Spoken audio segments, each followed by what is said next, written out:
Welcome back to the lab. Back here with Anthony Ramirez and my boy Antoine Morrow. Yep. All right. Glad to be back. Glad to be back.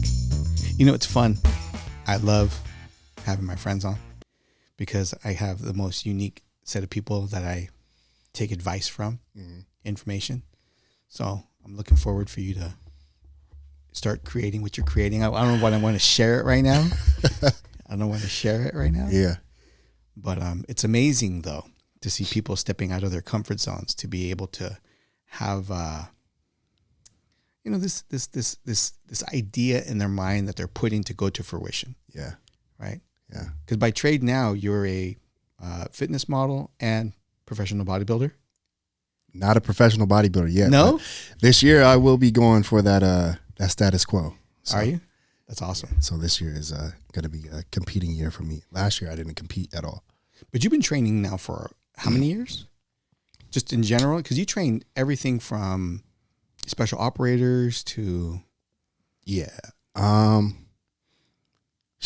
mean, since, I don't know, like 6 years old, like if we say training. Yeah. But I mean, yeah, you know, like started off as a kid, Pop Warner, you know, flag football, got into tackle, quit tackle after one practice because I was with the older kids. I was with my uncle at the time, and he was like 3 years older than me.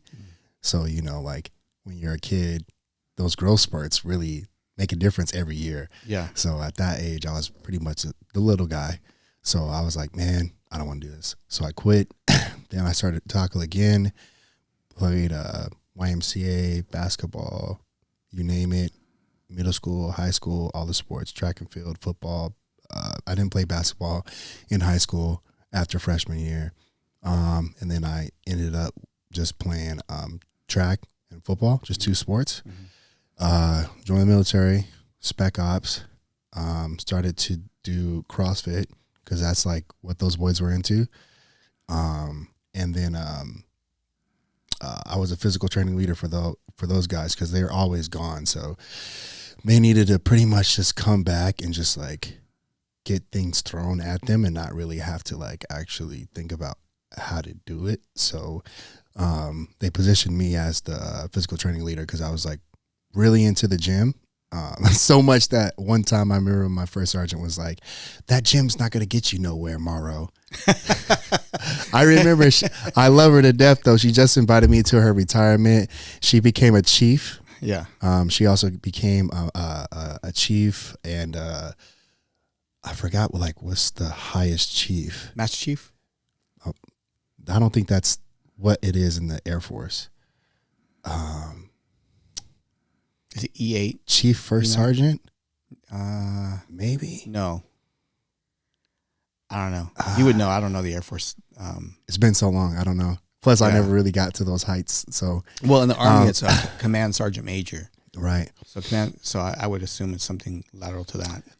You know what? I think at the chief level, it's like you're a chief, but then I guess your position on where you are actually station or base. Like Yeah, if you're you run the whole base. If you're the chief of the Yeah. base, Yeah. then you're like the highest chief Yeah. on that base. But then there's other chiefs Yeah. underneath like different squadrons and stuff like Yeah. that. Yeah. But anyways, she climbed to the tippy top and she's about to retire. So that's, shout out to Sergeant Cook. We should have her on. Much love to her. I mean, if she could, that'd be she's in sick. DC right now. Oh. But I remember her telling me, she's like, that gym's not going to get you anywhere, Morrow. Because I used to be sometimes late to work, or I used to like want to dip out early so I can go to the gym. Right. And this is when I kind of like started falling in love with like weightlifting. And then 2017 is when I went to my first bodybuilding conference. And then I was like, oh, this is cool. Okay. Then I moved to Arizona. From Arizona, I'm like giving you the whole spill. You asked me how long I've been lifting. It's all good. I'm trying to figure it out. But I mean, lo and behold, I've probably been like weightlifting since 2017, 2018. Yeah. Like that. Yeah. And the reason I ask is because in your journey of fitness and coaching and doing all those things, you start gaining a certain level of wisdom along the way. Absolutely, yeah. You know, because there's like the bro science, and then there's like legit applicational things that you can apply. Oh yeah, and then on top of that, you know, like when you're around others, like for me, especially when I moved to San Diego, it was a new city, and you know, California has this like Hollywood vibration to it, to where you can be anybody that you want to be. Fake, yeah. Yeah, Instagram-ish. in a sense, but not how I've thought. Not my exact thought process about it. It was just like when I moved to California, I was just like, man, I can be somebody here, right? Like that's my thought process, because I'm from Colorado, Colorado Springs. Not a lot going on, you know what I mean? Like you can work at some company, whatever, but like out here, there's a lot of entrepreneurship. Everywhere you go, you see a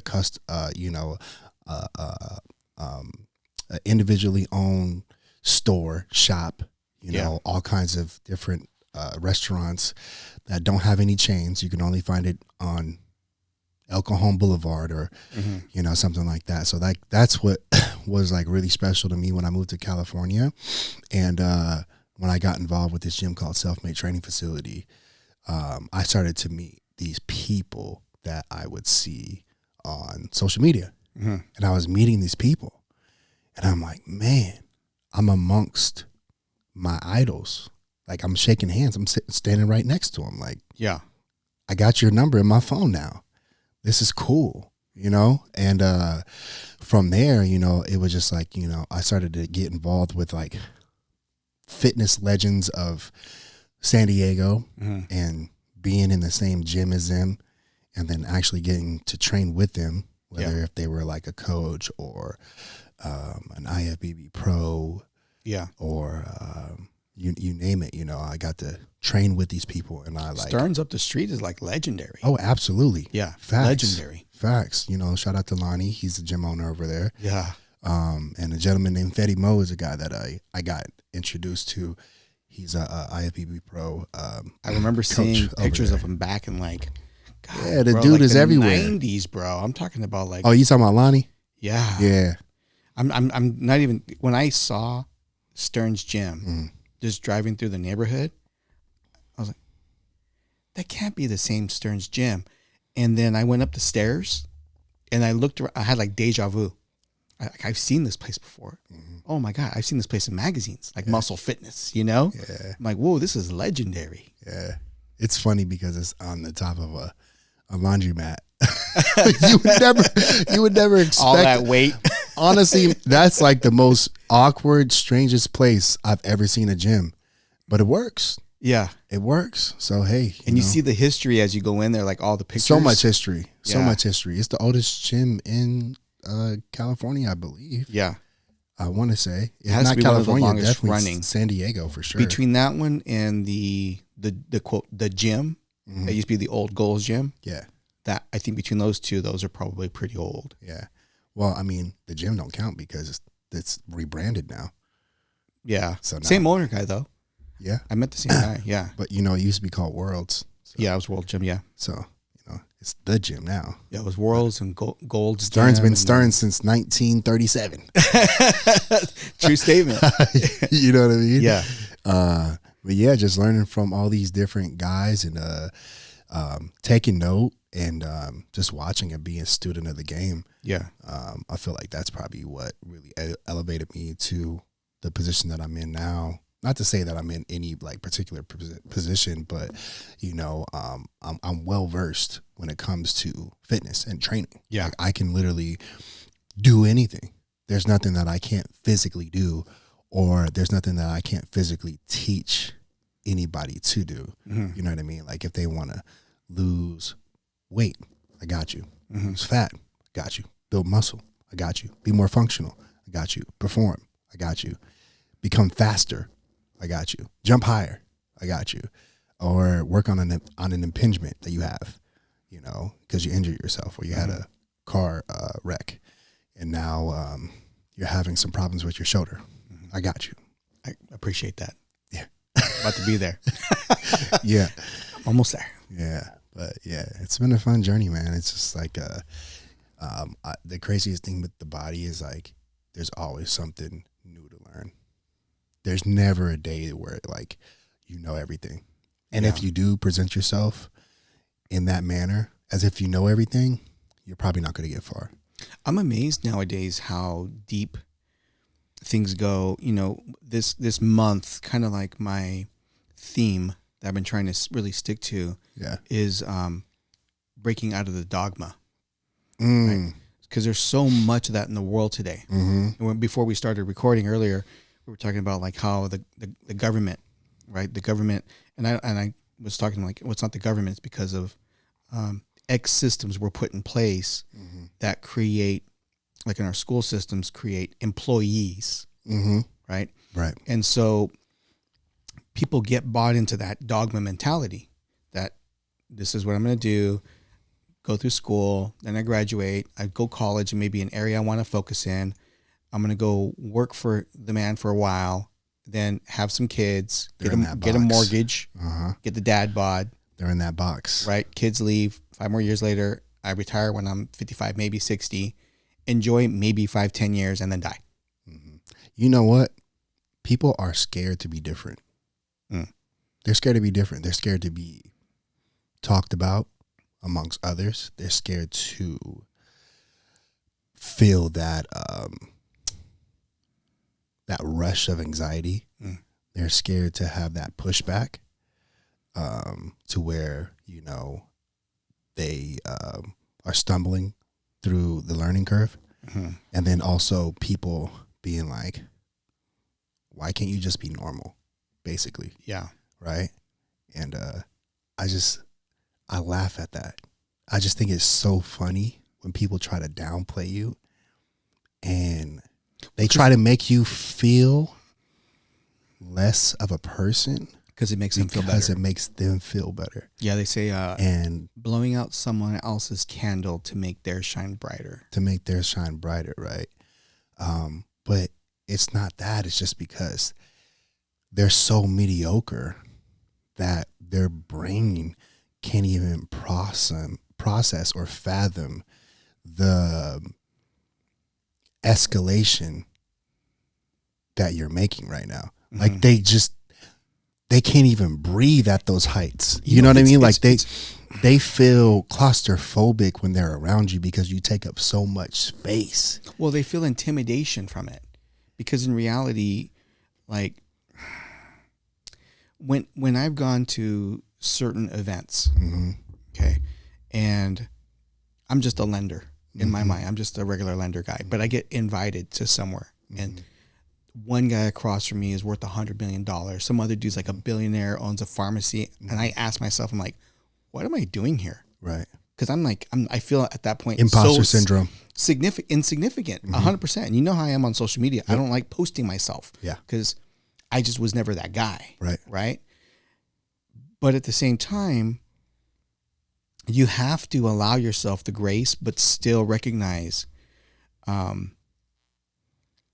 our first part of our brain, or maybe the way we react, is like, oh, well, that guy came from money. Oh, well, that guy just had everything to him. Oh, well, that guy does that. We start making up all these random excuses instead of saying something like, you know, I'm going to swallow my ego, my pride right now and ask more questions. Yeah. If I was to do this all over again, what would you have done differently? How would you have grown your business? How would you do this? It's like this. Appreciate what you've done and then take heed on what you have not. So pat yourself on the back, but keep looking up because you might find something that might inspire you to do better than what you did before. Yeah. Right. And like I said before, bro, it's just like with people, they feel claustrophobic because you take up too much space. And you should never shrink yourself down to a micro size just to fit inside of that person's range, right? If they feel intimidated by you, fuck them, honestly. Because that is not your prerogative or your assignment to make somebody else feel comfortable. Right. If they feel uncomfortable, they need to fix that themselves. They need to use that fuel as fire, not try to grab the fire extinguisher and put yours out because they can't get their fire burning as bright as yours. Yeah. Truly, bro. True. You know, I stand by that for sure because I've run into it so many times, especially as I've been climbing these rankings, I guess you could call it, right, within social media. Right. It doesn't mean shit in real life. But I see the posts and comments. It has value. People will, and it's weird because when I see you and I see your presence constantly just growing, right? Your influence growing, your content's excellent. You know, after we talk about certain things and you're like, yeah, you know what? I'm going to implement more detail into this. I'm going to show people the back end of this and how this is done. Yeah. And I think that's amazing because there's those people that just post a picture of themselves on a stair climber and their big booty, right? I'm working out today, and if you want to lose weight, hit me up. I ain't gonna lie, it be working though. It works. It works. At least for the women. If the guys do it, they about to have a bunch of weirdos in their comments. On top of that, though, the images themselves are also doctored. Like this one guy calls it out all the time. He's like, all right, let me pause on this real quick. Let's zoom in. You see how the cycle chair bends around the side right there? Yeah. That's the photoshopping. All the photoshopping, right? Yeah. But they'll follow something like that versus someone like yourself who is 100% authentic in it and is like, look, this is exactly what you need to do in order to hit this, to get this done. Right. And you break it up almost like a chef. Right. You don't just say, oh, look at my wonderful pizza. My recipe's down on the bottom. You're like, no. Let me show you how these pieces come together. They don't have to go through a maze. They just go through a straight tunnel. You can see the light ahead. Right. All you got to do is just keep walking. Yeah. It's that simple. Just follow the path and you'll reach the goal. It's pretty simple. It's a golden pipeline. Yeah. You know, I just find that amazing because, like I said, for most creators out there, they're not giving the kind of detail that you're giving. Right. So here's the thing is that people are, instead of having the mindset of cause and effect, because in reality, the most successful people in this world have affected others and their lives. That's what we are put on this planet for. That is what God has brought me into this world for. He's brought me into this world to have a cause and effect on others, whether if it's a lesson, whether if it's to release financial burden, emotional burden, helping a friend, giving them some type of pep talk, whatever the case may be, you have to be able to provide value to another person for you to get something in exchange back, right? That's what it is. It's a what do you call it? The law of reciprocity? No, barter system. It's a barter system, right? It's always been like that since the dawn of time. We work to build something and then we trade it. It works all the same when it comes to people. Works all the same when it comes to social media. People make social media so difficult, but in reality, it's pretty simple, right? And if you really are on social media for the proper purpose, the purpose is to have a cause and effect and make money while you're doing it, right? At least that's how I see it. I don't really give two flying Fs about the popularity because the popularity isn't going to actually do anything. It's not going to do anything. You need it to translate to something. Yeah, you can still be popular, but it needs to translate to something. Do you think that Dwayne Johnson is doing what he's doing so he can just not get anything back? No, he's working hard and he's changing people's lives, but he's also able to feed his family. He's also able to put food on the table and have a gym pop up wherever he wants. You know what I mean? So it's just like, you know, people approach it in the wrong direction when the direction that you need to approach it is fairly simple. It doesn't matter about hashtags or viral sounds or any of that stuff. What matters is the content that you're delivering.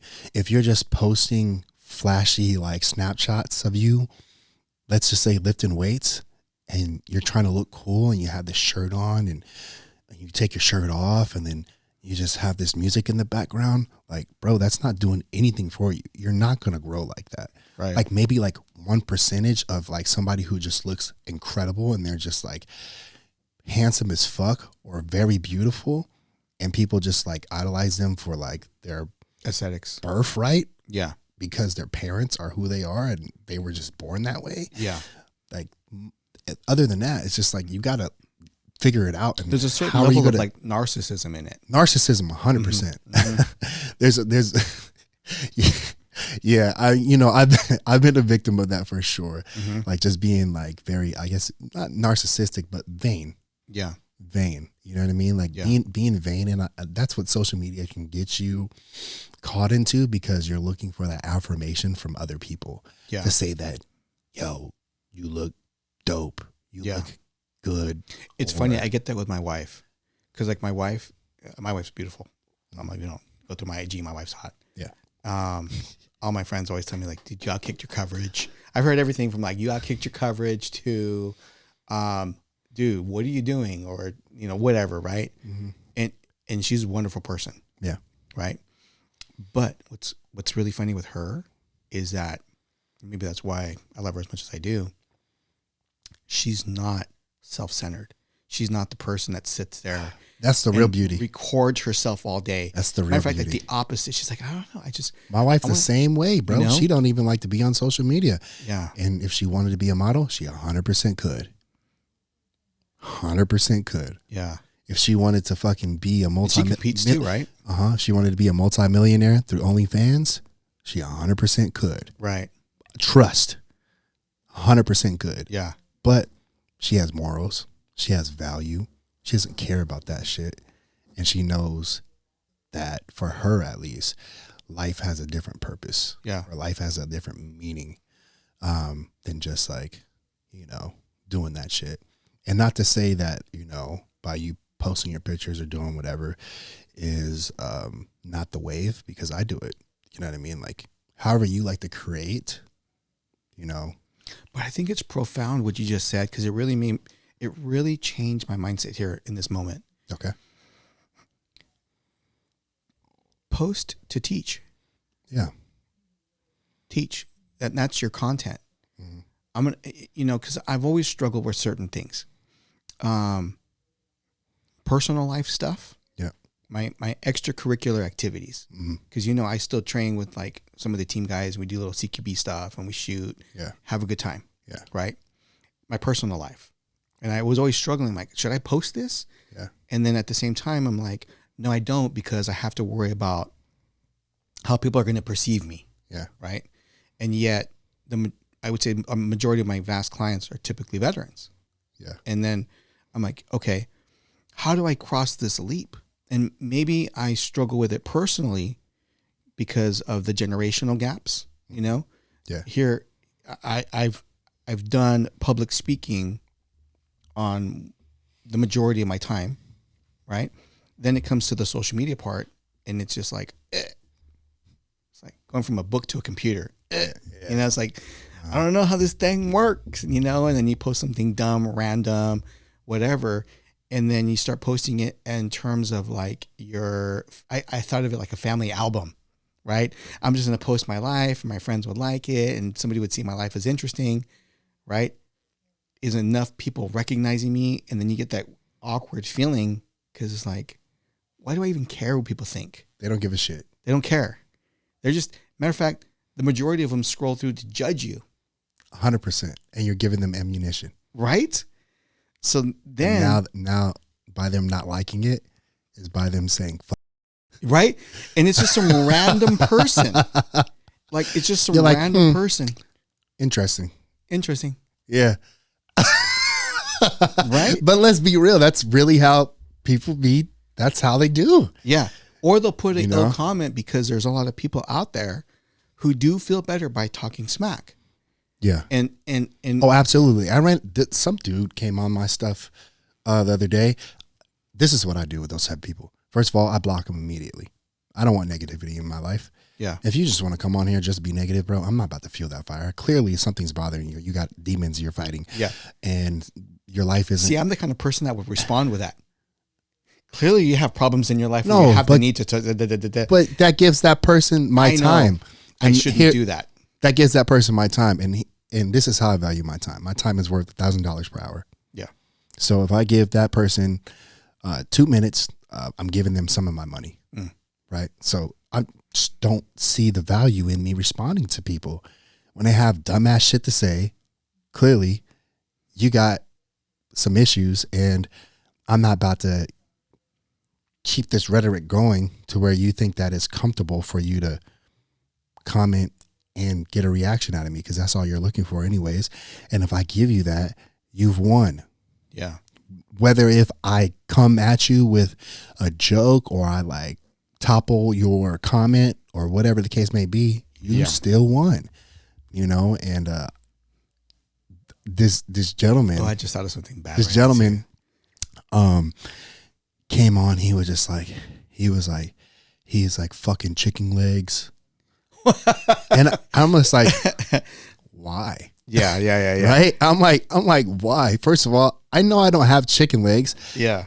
But I also don't have fucking Phil Heath legs. You know what I mean? Right. I have legs of an athlete, you know, and but Bro, that's neither here or there. But it's just how like much you press. I'm like, dude, that's just stupid. But it's just like, all right, you know, because I've gotten a lot of compliments on my legs. A lot of my homies was like, damn, bro, you know, I wish I had your legs. But, you know, that's neither here or there. Everybody has their own opinion on if somebody's legs are big or not.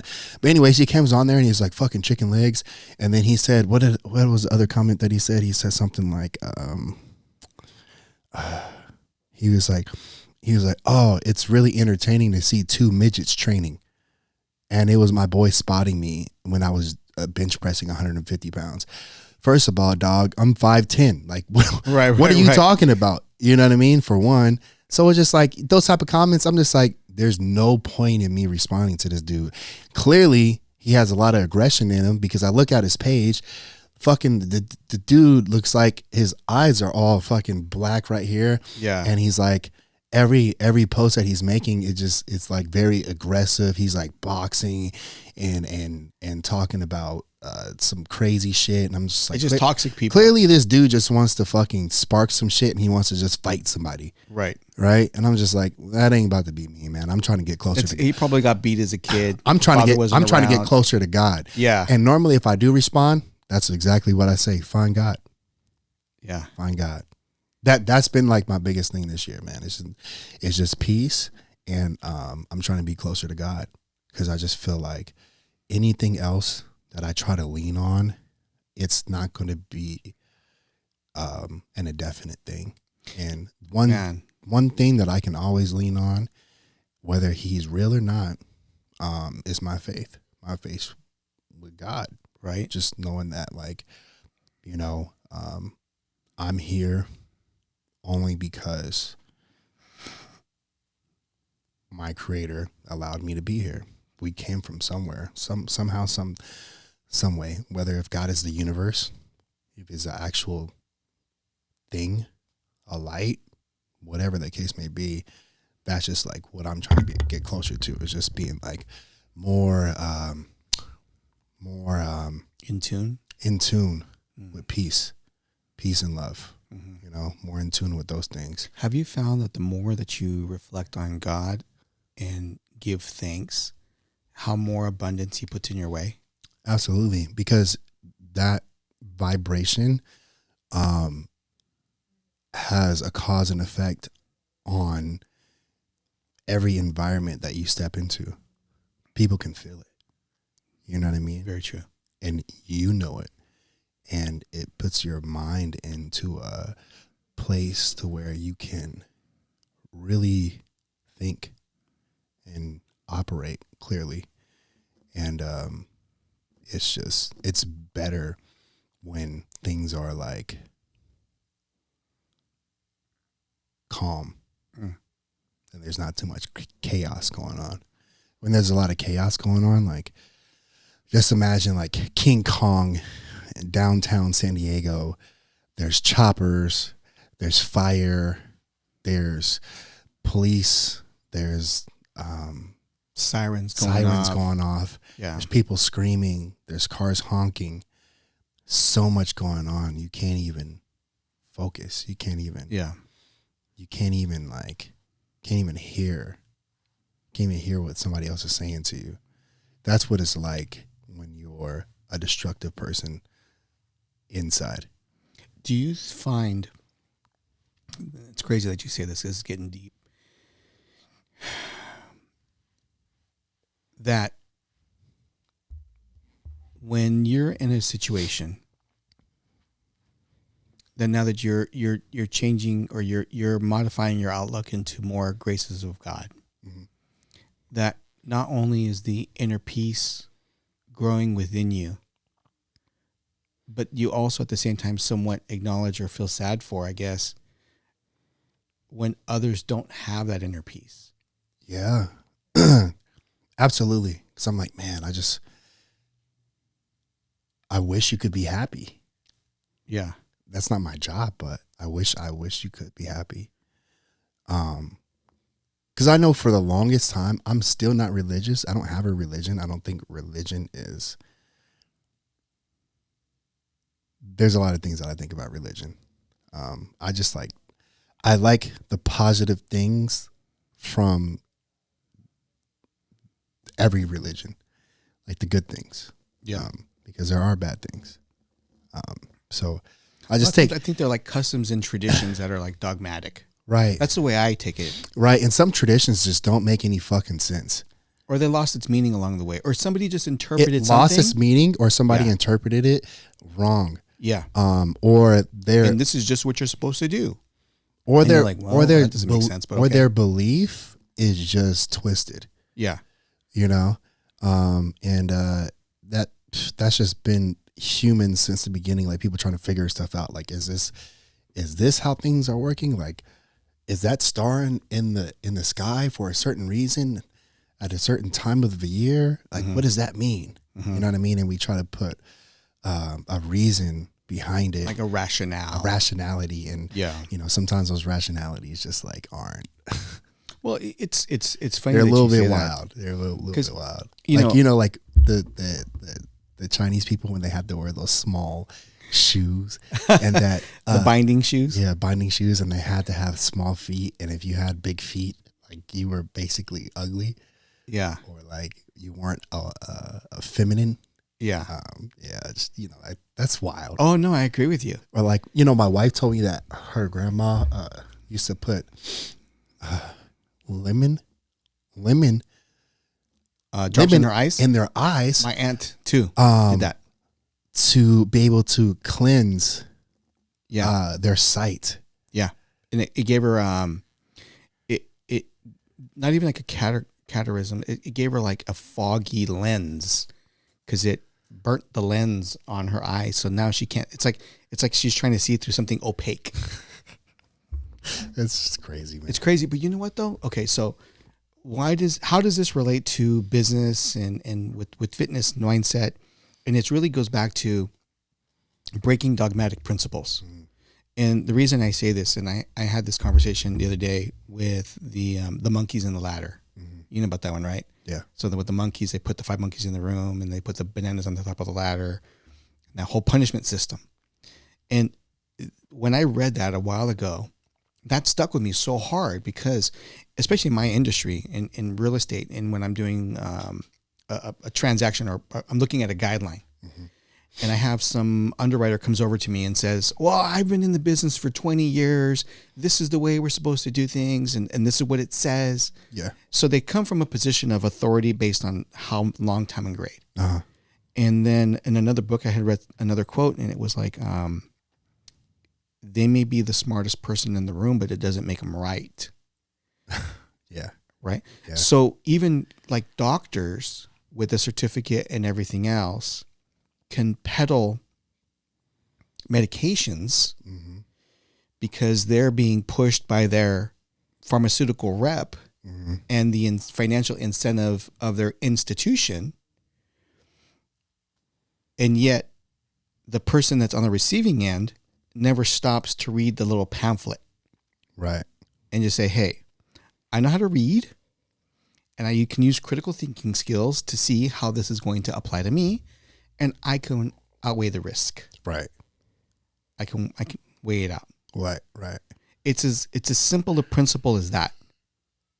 Right. So even like if you're working out, and we talked about like the one time we were chatting about the what do you call it? Arnold Schwarzenegger Bible of working out. Yeah. Like it has solid Bodybuilder's encyclopedia. Yeah. So it has specific insights in it. Right. And that book is how old? I don't know, like 40 years old. Pretty old. Pretty old. Yeah. I would say probably, and I haven't looked in a while, but probably 80%, 90%. Yeah. A lot of it's applicable. It's foundational. It's foundational. Mm-hmm. But now from that, there's been so many more studies of different things that have now changed, right? That you can adapt to, but it kind of gives you the foundation, but you don't rely everything on it. Right.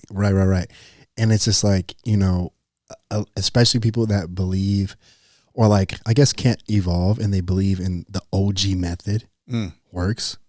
Like if it's not broken, don't fix it. Okay. Yeah. You can build muscle with that technique, but science has proven that technique is not optimal. A key. That's right. A key point. And when you want to really optimize your training, this is a better preferred method, right? And people will reject that. They'll reject it because they're just like, well, Arnold Schwarzenegger looked like this, or, blah, blah, blah, blah, was able to achieve this. Yeah. All right, well, you have to throw in the reasonings of the time, throw in their genetics, throw in how long they applied work to the body, time under tension, how long it took them to develop that, were they already born muscular? Like there's so many variables that come into play when people try to throw arguments like that.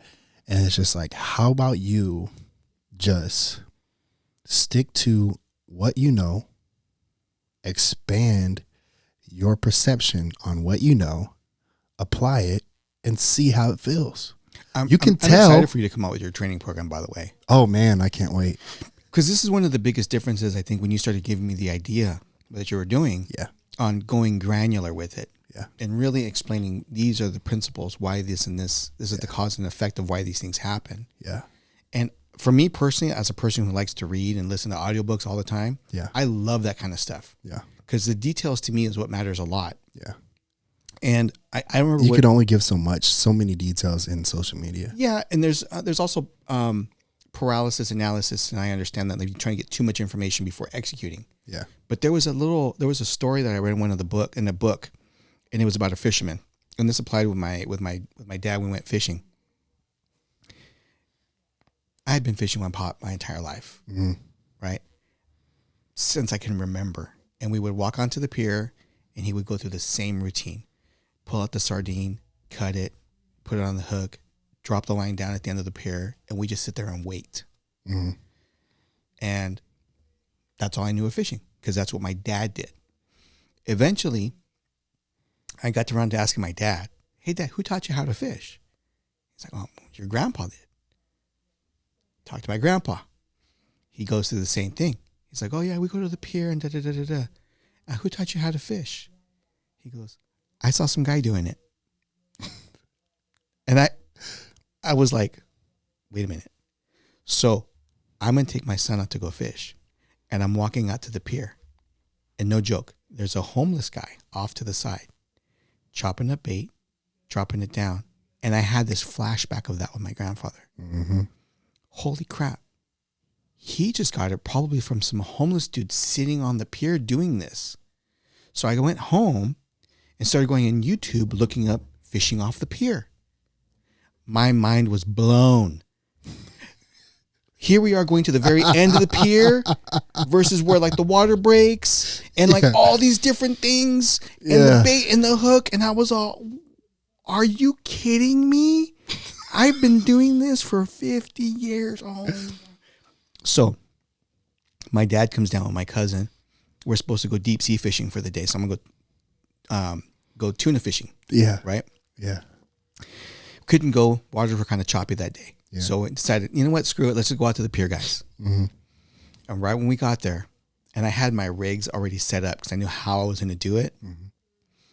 And my dad cuts my line, starts re-rigging it, like just to drop the line down. I'm like, whoa, Pop, what are you doing? He's like, well, we're gonna fish. No. Let me show you something. So I got this little baby hook, right? Dropped it down, immediately caught like a small fish. Took the small fish out, hooked them up differently. Now I had live bait. Threw it back in the water. Boom. Pulled it out. Bam. Caught another bigger one. He's like, what are you doing? I'm like, I'm upgrading. Check this out. So I went from the to a little mackerel, right? Yeah. So I'm back again. And my cousin's there, and they're like, he said, I'm upgrading. Right? Boom. Throw out there. I'm pulling them, and I'm having them like run through the rocks. And because they're still able to swim, so they're still able to swim, literally moving.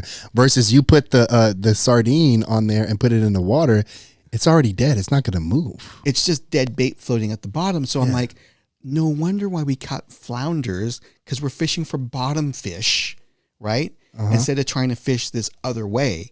And then so here I am, fishing completely different. First of all, my dad got kind of offended.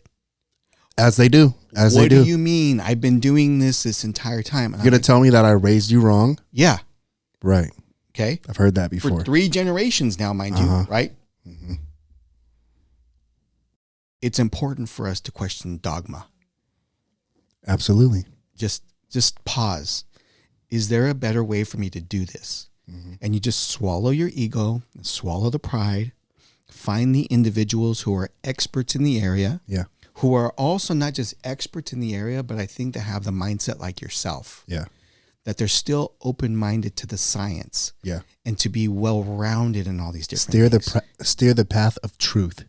Yeah. Steer the path of truth. Like, as long as you steer the path of truth, you'll forever be receptive to new knowledge.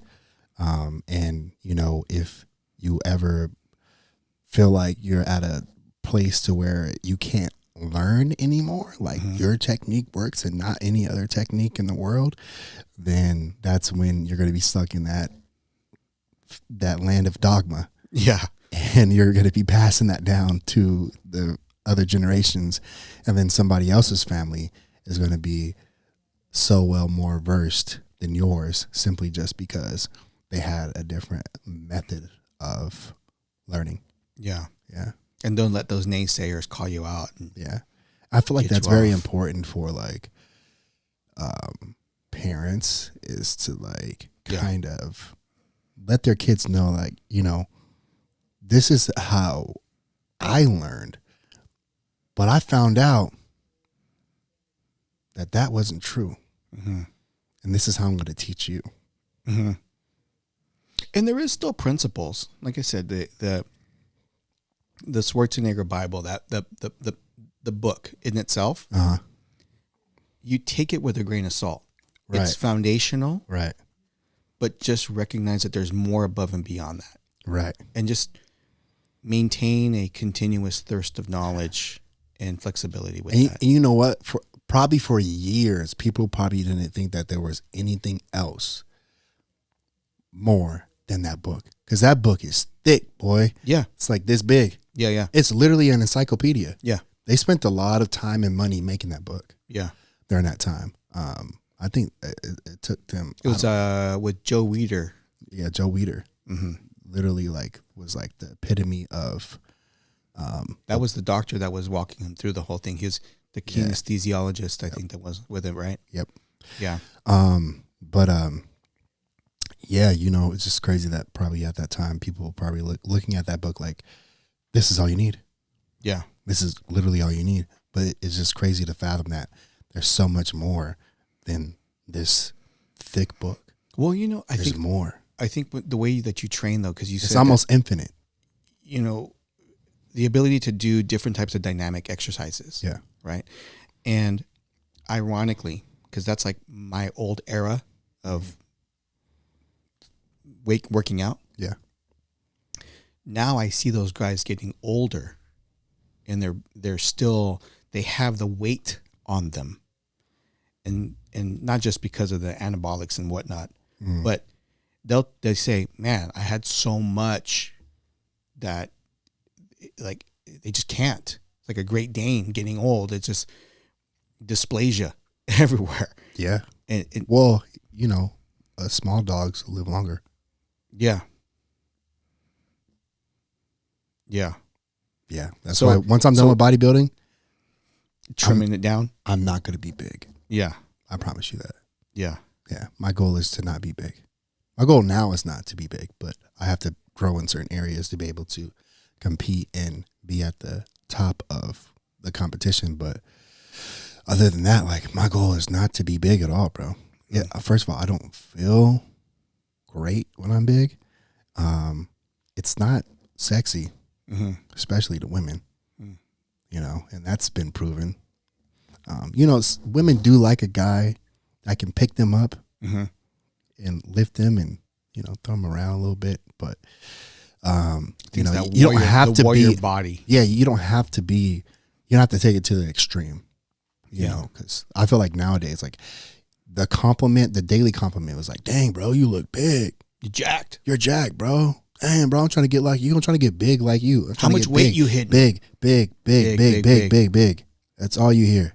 And I'm just like, honestly, I get turned, I guess, I don't know if turned off would be the word, but I kind of like shut off when somebody be like, you know, they give me one of those type of comments, because I'm just like, that's not what I desire. If they knew you, they would take. But it's just like, as a man, like, you're not about to be like, oh no, bro, I don't want to be big. Yeah. You know, it sounds weird. You know what I mean? But like, to me, it's just like, I have no desire to be what you're telling me that I am right now. What? How much do you weigh right now? What's your weight at? 225. 225, but you're 225 solid. What's your 225 like body fat composition, give or take? Because you're on off season right now, but yeah, I'm probably still see my abs, so probably I would say somewhere around like 11, 12% body fat. Yeah, something like that. It could be less, but that's still but that's healthy though. Yeah, because you start seeing abs on men around 14%. Yeah, I can still see my abs a little bit. Yeah, because when I was tight, obviously everybody kind of holds their fat a little bit differently, but yeah, theoretically that's the number. Yeah, 14% you can start seeing abs on men. I feel like the magical number for me personally is like the 180 range or 510. Yeah. You know, ideal. That's a good weight. Yeah. You know, 180, 185. Yeah. But still kind of somewhat even lean. Like, honestly, a even 200 for me personally would be perfect. Just 200 pounds. Just a little bit jacked. Even. Little hybrid. Like, you're still able to lift somebody and fuck somebody up. Yeah. But then you're awesome. Then you're also able to like be sleek and put on a suit. Yeah. And still be functional. Yeah. And be able to move. Yeah. So you still have that functionality sucks, bro. Still have that power and that elegance. I got to start working on it, because I just finished my little deposition for the car accident. Waking up feeling my hands numb. That sucks, bro. That part sucks. So did you get like a pinched nerve in your shoulder or something like that? Yeah. It's in between the shoulder blades. Yeah, I knew it. They more so on the left side, just because of the way I was holding the steering wheel when I got rear-ended. So it tore something in there. So when I sleep on my left side, this hand gets like real numb hard. That's crazy. And then this one will tingle sometimes if I'm on that side. Interesting. Yeah. Because you know what? My arms get numb when I lean on them and sit on them. I think that might have a little bit to do with weight, though, as I've gotten bigger. Yeah. Like, I'll sleep on my sides. It was really bad. I want to say last year it was really bad. Yeah. I got up to 230. But I was like 230 fluffy. Yeah. But I would like lay on my side and like my whole hand would be so 230 fluffy. I'm fluffy, bro. Like even like just sitting, I'm fluffy. even like just sitting, like if I sat like this, Yeah. like eventually like my hand would go down. Yeah. It's weird. It's like that weight would Yeah. push down on your nerves. I just hate scrolling and I see the It just tells me that like, pictures. I'm like, God. at least for my body, I'm not meant to be anything over 230. I don't think anybody's really meant to be. No. I think from guys, we glorify that. The 200 mark? Well, not sure. even the 200, like that not even gladiator look. Just the just being so big. Brolic. Yeah. Yeah. And I think it's mostly a lot of the younger guys. Yeah. The really, really young guys sure. are Because like, as you get older, you start to feel shit. Right. Your back, your knees. Yeah. When you hit 50, oh, bro. You know what I'm saying? It sucks. 40, 35, things start hurting. Yeah. 35, things start hurting. And you start looking 40, I feel like you start looking at life differently too, man. Like I want to be able to fucking go wakeboarding. I've never been wakeboarding, but you know what I mean? Like I'll give you mine. I would like to. You want one? Sure. I'll give it to you. Fuck it. Okay. Let's do it. You got it. Yeah. I want to go wakeboarding. You know what I mean? Like that's on my bucket list for sure. Or I want to, go on hikes every Sunday with my wife. Yeah. If you're swole as fuck, you can't do that. Trust me. I know. Cause I've been there, and then I've seen a lot of dudes because I kind of consider myself a hybrid athlete. So when I train for volume. I train with like little rest. I'm moving, and when people train with me, they're out of breath, bro. Yeah, and they can't keep up. It's just because that whole dynamic of like fuck cardio. Yeah. Is kind of like in the air with guys. I love that hit part though. With guys, I think that was the functional body movement. Yeah. Getting into that, especially with the body weight exercises. Yeah. Knowing now, I wish I would have trained like that when I was in high school. Yeah, it's starting. The functional training is starting to get popular now. I feel like because I've been seeing a lot of guys blowing up on Instagram from doing like more functional stuff. Yeah. Not just like seeing how much you can lift and everybody's screaming at you while you're trying to get it up. Yeah. All your boys. Yeah. Everybody's around you just hyping you up. Having 3 spotters. The goddamn testosterone circus. Yeah. And there's nothing wrong with there's nothing wrong with that. I absolutely love that, especially when I get in there with my boys. I'll be going to a team lift this weekend. Yeah. With Iron Will is the brand that I'm sponsored by, and we'll be doing exactly that, just fucking going ham. Mm-hmm. And it's fun. I like that. Just do reps. See who can do 100 reps. We do that too. Do you? We do that too. Yeah. We do like see who lasts longer. Like we'll be doing curls and see who lasts longer. We did that last time. But it's just like very fuck form.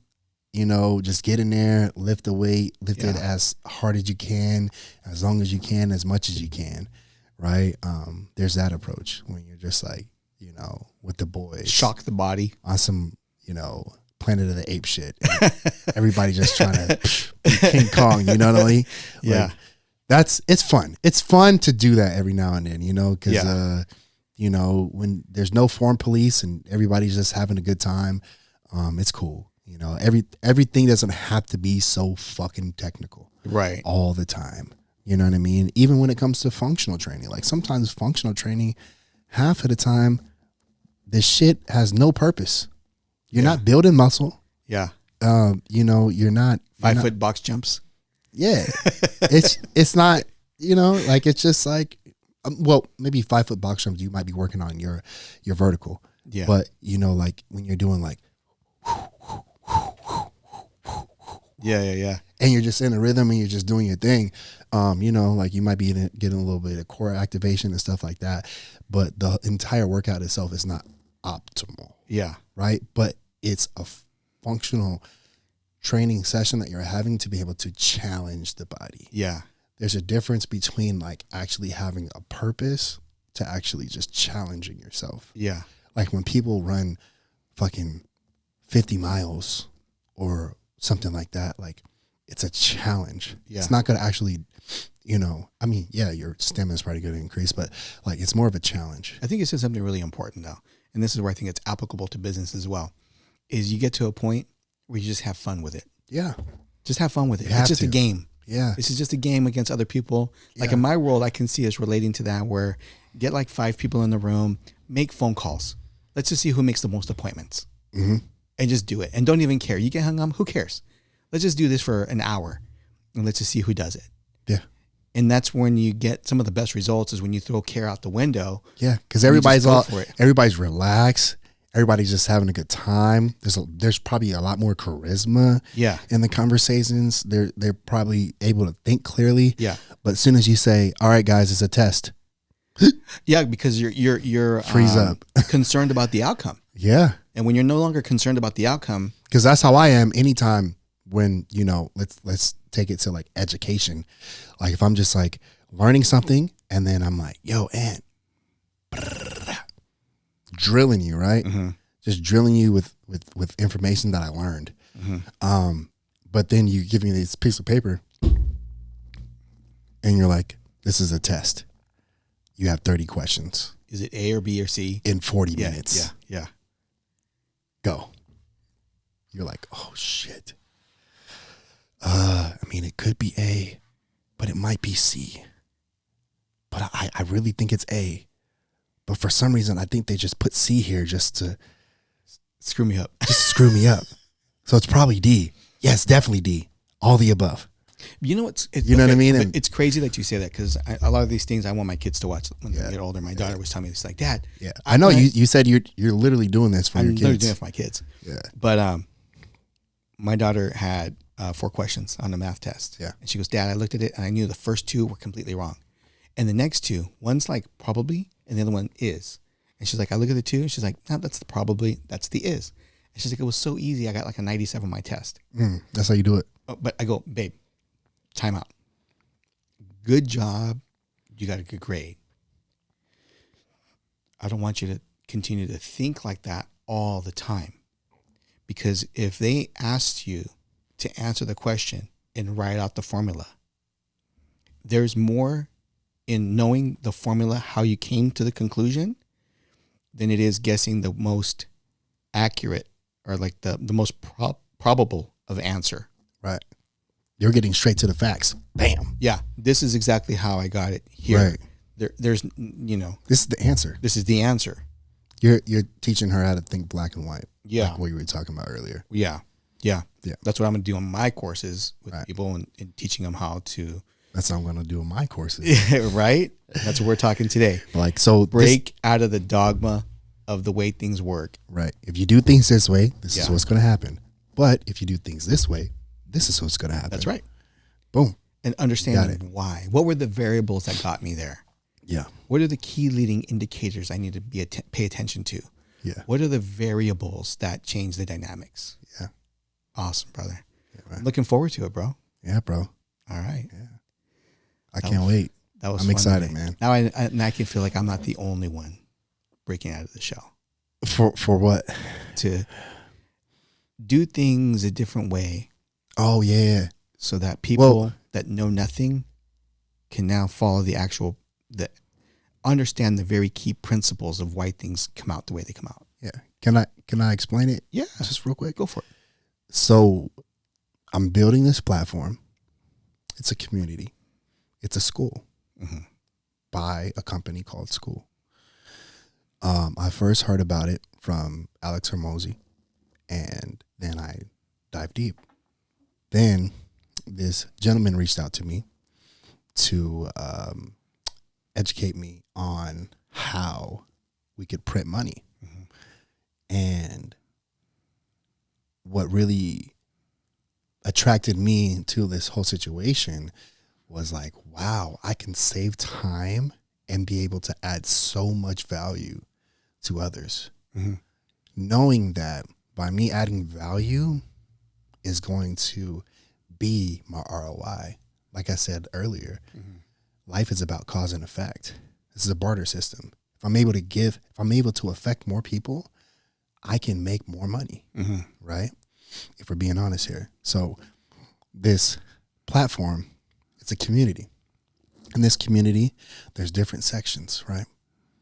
The first section is going to be the main page. On the main page is going to be discussions, it's going to be topics, it's going to be highlights. And in these highlights, I'm going to be the one to orchestrate these, right? And the members of the community, they pay a small fee, $20 to $50 a month, maybe more.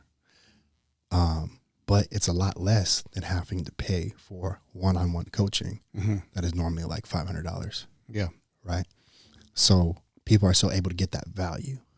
And in this community, on this homepage, when I make these posts, you're getting thorough, deep cuts of how you can improve yourself.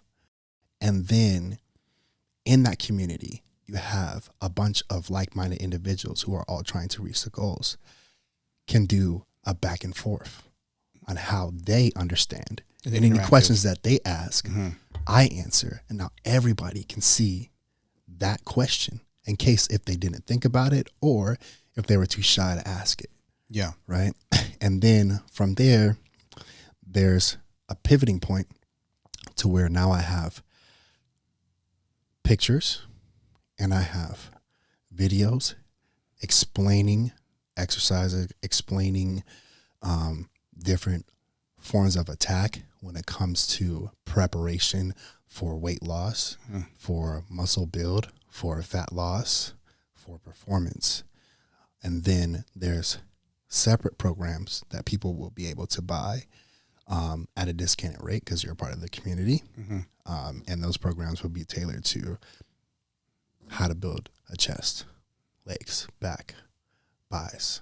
So you're taking you're taking that workout Bible, and in essence, you're creating a community and then making it interactive. Exactly. In detail. Exactly. I'm the professor, and this is my school. Awesome, bro. Yeah, bro. We'll leave it at that. All right, brother. Right.